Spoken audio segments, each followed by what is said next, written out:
Assalamualaikum warahmatullahi wabarakatuh. Halo semua, kami dari kelompok 4, saya Uli Basaria. Saya Emilia Salsabila CIT. Di sini kami akan menjelaskan mengenai wajib pajak orang pribadi dan juga perhitungan wajib pajak orang pribadi. Selamat menyaksikan. Pajak penghasilan atau PPH ialah pajak yang dikenakan terhadap tiap tambahan nilai kemampuan ekonomis yang diterima oleh wajib pajak atau yang disebut dengan tax maps. Baik itu yang didapat dari dalam maupun dari luar negeri, yang dapat menambah kekayaan tiap wajib pajak. Wajib pajak bisa perorangan atau suatu badan usaha. Subjek pajak. Subjek pajak terdiri dari dua, yang pertama subjek pajak dalam negeri. Untuk subjek pajak orang pribadi, yaitu bertempat tinggal di Indonesia lebih dari 183 hari, tidak harus berturut-turut dalam jangka waktu 12 bulan, atau dalam 1 tahun. Pajak berada di Indonesia dan mempunyai niat bertempat tinggal di Indonesia. Untuk subjek pajak badan, yaitu didirikan atau bertempat kedudukan di Indonesia. Subjek pajak warisan yang belum dibagi sebagai satu kesatuan menggantikan yang berhak. Yang kedua, subjek pajak luar negeri. Untuk subjek pajak orang pribadi yang tidak bertempat tinggal di Indonesia lebih dari 183 hari dalam jangka waktu 12 bulan yang menjalankan usaha atau dapat menerima atau memperoleh penghasilan dari Indonesia. Untuk subjek pajak badan, itu didirikan atau bertempat kedudukan tidak di Indonesia yang menjalankan usaha atau dapat menerima atau memperoleh penghasilan dari Indonesia. Objek pajak. Objek pajak penghasilan adalah penghasilan, yaitu setiap tambahan kemampuan ekonomis yang diterima atau diperoleh selama 1 tahun pajak yang dapat dipakai untuk konsumsi dan untuk menambah kekayaan. Objek pajak penghasilan berdasarkan pasal 4 ayat pertama Undang-Undang PPH. Yang pertama, penggantian atau imbalan berkenaan dengan pekerjaan atau jasa. Yang kedua, hadiah dari undian atau pekerjaan atau kegiatan dan penghargaan. Yang ketiga, laba usaha. Yang keempat, keuntungan karena penjualan atau pengalihan harta. Yang kelima, penerimaan kembali pembayaran pajak. Yang keenam, bunga. Yang ketujuh, dividen. Yang kedelapan, royalti. Yang kesembilan, sewa atau penghasilan lain. Kesepuluh, penerimaan pembayaran berkala, misal dana pensiun. Ke-11, keuntungan karena pembebasan hutang. 12, keuntungan karena selisih kurs. 13, selisih lebih karena penilaian kembali aktiva. 14, iuran yang diterima perkumpulan sepanjang berdasarkan volume atau pekerjaan bebas anggotanya. Dan yang terakhir ialah tambahan kekayaan neto dari penghasilan dikenakan pajak. Selanjutnya adalah tarif pajak wajib pajak pribadi. Menurut pasal 17 Undang-Undang PPH tahun 2000, wajib pajak pribadi adalah sebagai berikut.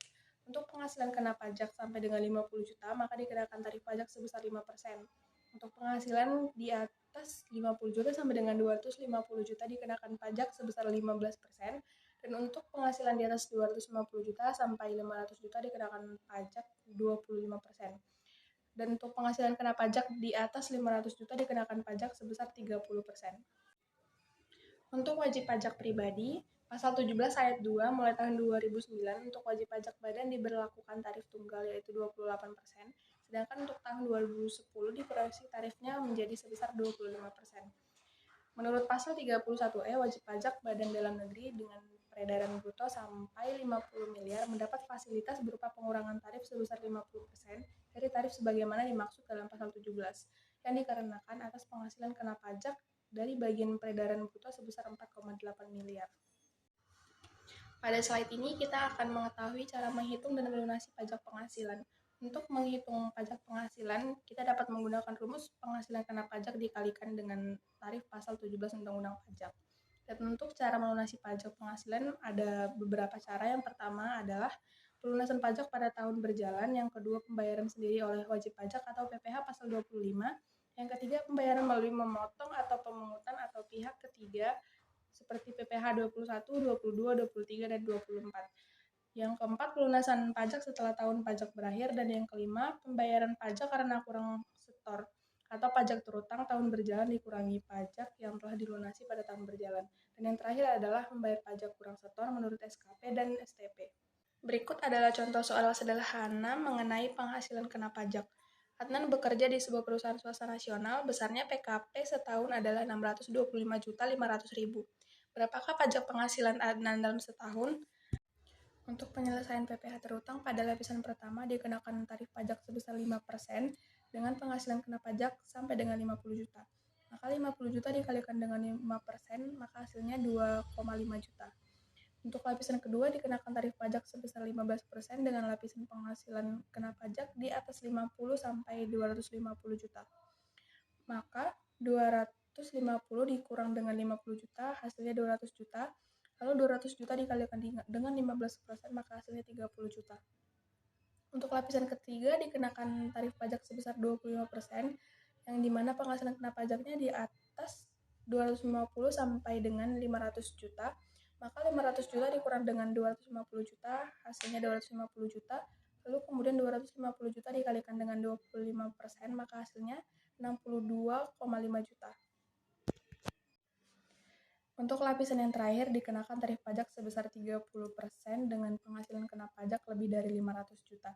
Karena sisa dari penghasilan kena pajak tidak sampai 500 juta, maka 500 juta dikurangkan dengan penghasilan kena pajak mulai dari lapisan pertama hingga lapisan ketiga, sehingga dapatlah hasilnya 125 juta. Lalu kemudian 125 juta dikalikan dengan tarif pajak sebesar 30%, maka hasilnya 37.650.000. Lalu kemudian total dari perhitungan PPh terutang mulai dari lapisan pertama hingga lapisan terakhir dijumlahkan hingga dapatlah hasilnya jumlah pajak penghasilan terutang sebesar 132.650.000 per tahun.